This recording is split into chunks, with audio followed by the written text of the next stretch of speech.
Hello dear student, हम continue कर रहे हैं class 6th science chapter 10 motion and measurements of distances. Previous video में हम काफ़ी कुछ देख चुके हैं इसके बारे में, मोशन के बारे में, डिस्टेंसेस के बारे में, स्टैंडर्ड यूनिट्स के बारे में, उसके बाद moving and non moving objects के बारे में। तो काफ़ी कुछ हम इस चैप्टर में देख चुके हैं। अगर आपने हमारे प्रीवियस वीडियोस नहीं देखे हैं तो आप हमारे चैनल ब्रजेश बागड़ी पे जाके वीडियोस देख सकते हैं। आपको हमारे वीडियोस पसंद आ रहे हैं तो हमारे चैनल को लाइक, सब्सक्राइब एवं वीडियो को शेयर करें एवं बेल आइकॉन प्रेस करें ताकि आपको लेटेस्ट वीडियो की अपडेट मिलती रहे। आज जो हम स्टार्ट करने जा रहे हैं वो एक एक्टिविटी के थ्रू हम करने जा रहे हैं। Select a place where you find ants. एक ऐसे जगह सिलेक्ट करना है आपको जहां आपको चींटियां दिखाई दे, ठीक है ना। Spread a large sheet of white paper on the ground and keep a little sugar on it. और वहां पर आपको क्या करना है, एक बड़ा वाइट पेपर बिछा देना है और उसके ऊपर शक्कर रख देनी है। Ants likely to attracted to the sugar and you will find many ants crawling on the sheet of paper soon। अब जैसे ही आप शक्कर के दाने वहाँ रखेंगे तो जो चींटियाँ हैं उस और अट्रैक्ट हो जाएंगी और फिर क्या होंगी, वो उस पेपर पे आ जाएंगी। For any one ant try and make a small mark with a pencil near its position when it has just crawled on the sheet of paper। किसी भी एक चींटी की पोजीशन को आपको ड्रॉ करते जानी है कि वो कहाँ कहाँ जा रही है, उसके पीछे आपको पेंसिल से ड्रॉ करना है। Keep marking its position after a few second as it moves along on the sheet of paper. Marking हमेशा थोड़ी सी देर के बाद करनी है, नहीं तो होगा क्या, वो तुरंत अगर आप ऐसा करेंगे तो वो मूव नहीं करेगी वहाँ से। After some time shake the paper free to sugar and the ants. अब आपको क्या करना है, कुछ टाइम बाद आपको शक्कर और वो जो है वो वहाँ से हटा देना है ना। आंट्स को आपको शेक करके झाड़ के रख देना है, ठीक है। Connect the different points you have marked with arrow to show the direction in which the ant was moving. अब देखिए आपको इस तरह से क्या करना है, जैसे ये दिखाया गया है ना, ये मार्क लगा के ये इस तरह से यहाँ से यहाँ ये ऐसे मूव करती हुई जा रही थी ऐसे, तो उसको आपको क्या करना है, हर पॉइंट को मिला देना है, ठीक है ना, कुछ कुछ सेकंड के बाद के। Motion seems to be some kind of change in the position of ants with time is not it. अब देखेंगे तो क्या हुआ, मोशन मतलब कि चेंज हुई उसकी पोजिशन में कुछ देर बाद, है ना। In activity 5 where did you place object like a clock, a swing machine और an electric fan in your grouping of the object. अब देखिए आपने जो क्लॉक है, स्विंग मशीन है, इलेक्ट्रिक फैन है, इनको किस ग्रुप में रखा हुआ है।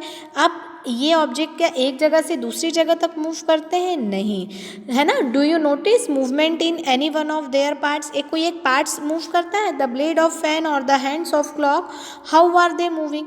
Is there movement similar to that of an ant और ए ट्रेन। क्या इनका मूवमेंट चींटी या ट्रेन जैसा है ना।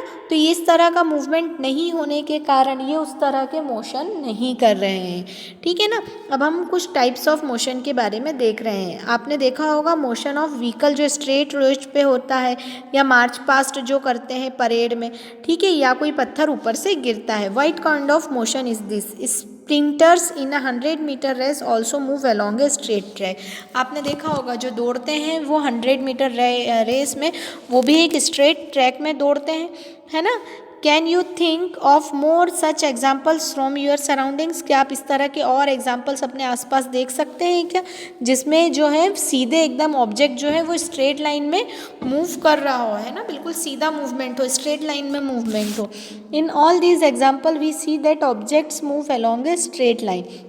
हमने जितने भी एग्जाम्पल दिखे इसमें ऑब्जेक्ट जो है वो स्ट्रेट लाइन में मूव कर रहा है। इस तरह का मोशन जो है वो क्या कहलाता है, रेक्टिलिनियर मोशन कहलाता है। जो ये मोशन कैसा हो, ऐसे सीधे पाथ पे हो, इस तरह से सीधी लाइन में मोशन हो, वो रेक्टिलिनियर मोशन कहलाता है। अब हम एक्टिविटी देख रहे हैं 7। Take a stone, tie a thread to it and roll it your with hand. Observe the motion of an stone.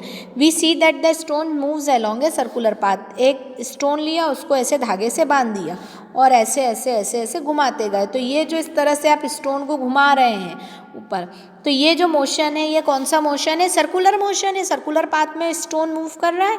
In this motion the distance of a stone from your hand remains the same.